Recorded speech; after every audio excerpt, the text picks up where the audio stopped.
Hey guys, it's Tori Ann Perky here. From my homeschool to your homeschool, I am coming at you with another really exciting way to get your homeschool super awesome.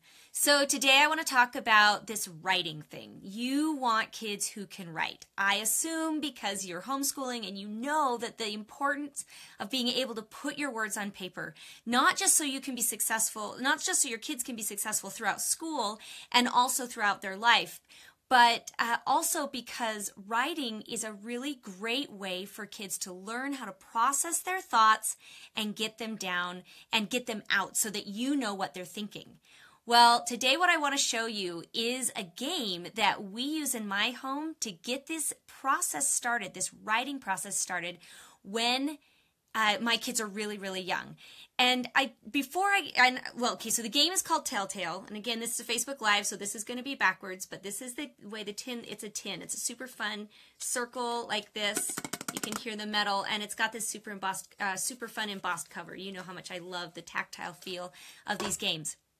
Before I show you how this game works, I want to tell you a little bit about why storytelling games are such a powerful way to get your kids writing. If you think about it, there are actually three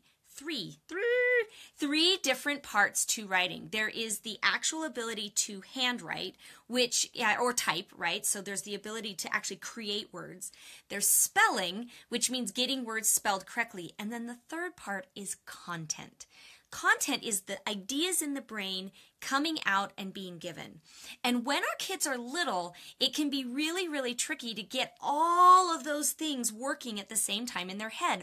Often we want them to handwrite, spell, and get their ideas out simultaneously. And that can be super overwhelming. These poor little kids sometimes are struggling with spelling, or their handwriting doesn't work really well. And they may have amazing ideas, and you know they have amazing ideas because they'll tell you about it whenever they tell you about their latest toy, or the dream they just had, or this amazing adventure that they came up with. But they struggle when it's time to put it on paper. So storytelling is a way to teach them to verbalize and articulate their ideas long before they're ready to actually handwrite and spell. You can bring all those together later, but I would love to encourage you to use storytelling before they're ready to do that to really enhance their content creation skills. And this game is one of the ones that I love to do that.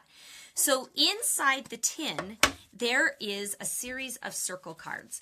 And you'll notice every card has a picture on both sides. So there's one and there's the other. And all of the pictures are just that, except for sometimes they have words to help describe, like this one says cafe motel.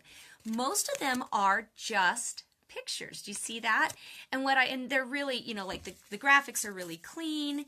And what I really like about them is they're simple pictures.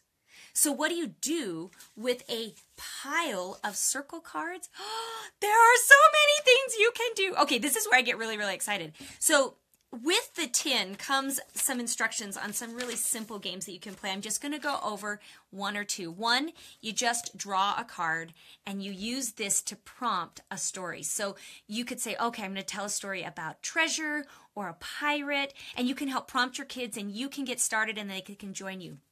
Or you can put a couple cards out and you can start the story, and then your kid can pick up and tell the next part of the story with their card, and then the next part with their card. So for example, if I had the tornado card and my kid had the pirate card, I might talk about how I was in Kansas and there was this big tornado that came and it scooped up our house and it dropped us, and they think I'm going to tell us Wizard of Oz. And then I say, and it dropped us in, and then I pass it on and they have this card and they say, it dropped us in a land that there were pirates, and the pirates had a bunch of gold, and then suddenly you're having a chase between you and the pirates, and they're bringing in all their different characters.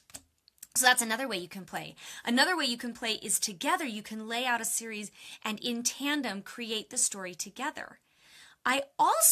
So those are three separate ideas.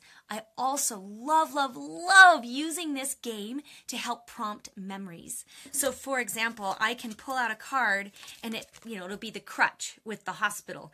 And I'll say, okay, excuse me. I remember, I'm dying here. That's what you get when you do a Facebook Live. I remember a time when I was playing soccer in the front yard with my family, and I sprained my ankle. And so I can tell my kids about how I sprained my ankle while I'm playing soccer, and this card reminds me of that. If I turn it over, then I have a card about the mountains, and I might tell my kids about the time I went camping and I was trying to cook over one of those little tiny Bunsen burners, and the fire like went shooting up and singed my eyebrows. Kids eat up these kinds of stories. So not only is this game really powerful for writing, it's also super duper powerful for the ability to share memories and to get conversation going. You can pull it out even at the dinner table or at a family reunion, and you can use it to prompt conversation. All right, so this is Telltale. Like always, I will put a link up above if you are interested in checking it out. I think it runs $11 or $11 on Amazon right now. So not a whole lot of money, but definitely something that I like having in my storytelling and homeschooling arsenal so that my kids become really great content creators, because I know that really great content creators can become and do become really great content writers. All right, I'm Torianne Perky. From my homeschool to your homeschool, I am just here helping you come up with, sharing the tips and the tools and the resources so that you can have an amazing, awesome homeschool.